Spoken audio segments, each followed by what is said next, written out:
నర్సరావుపేటలో యువకుడి selfie suicide video కలకలం రేపింది. నర్సరావుపేట మండలం పమిడిపాడు గ్రామానికి చెందిన షేక్ మదార్ వలి అనే యువకుడు రైలు పట్టాలపై పడుకుని వీడియో తీసుకున్నాడు.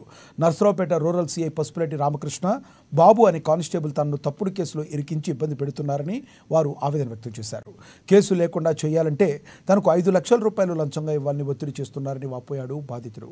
అంత డబ్బు తన వద్ద లేదని, తనకి చావే శరణ్యమని భావించి రైలు పట్టాలపై తలపెట్టి చనిపోతున్నానని వీడియోలో మదావర్ వలి వెల్లడించారు. నా పేరు మదార్ వలి అండి.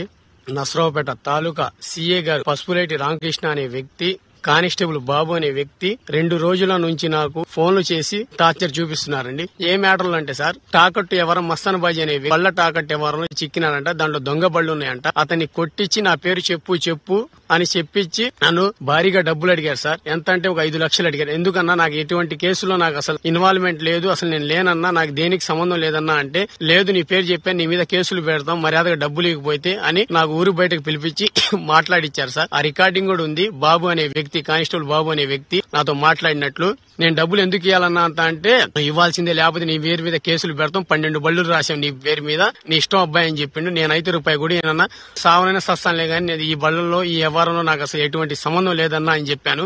చెప్పినా వినలేదు. ఈ దయచేసి ఈ వీడియోని ఎస్పీ గారికి, పల్నాడు జిల్లా కలెక్టర్ గారికి, నారా చంద్రబాబు నాయుడు గారికి, నారా లోకేష్ గారికి పంపించాలని కోరుకుంటున్నాను సార్. నా చావు కారణం అయితే పసుపులేటి రామకృష్ణ సీఏ గారు బాబు అనే వ్యక్తి సార్. ఎటువంటి సంబంధం లేదు. ఆ అబ్బాయికి 2 రోజుల నుంచి కొట్టి టార్చర్ చూపిస్తున్నారంట.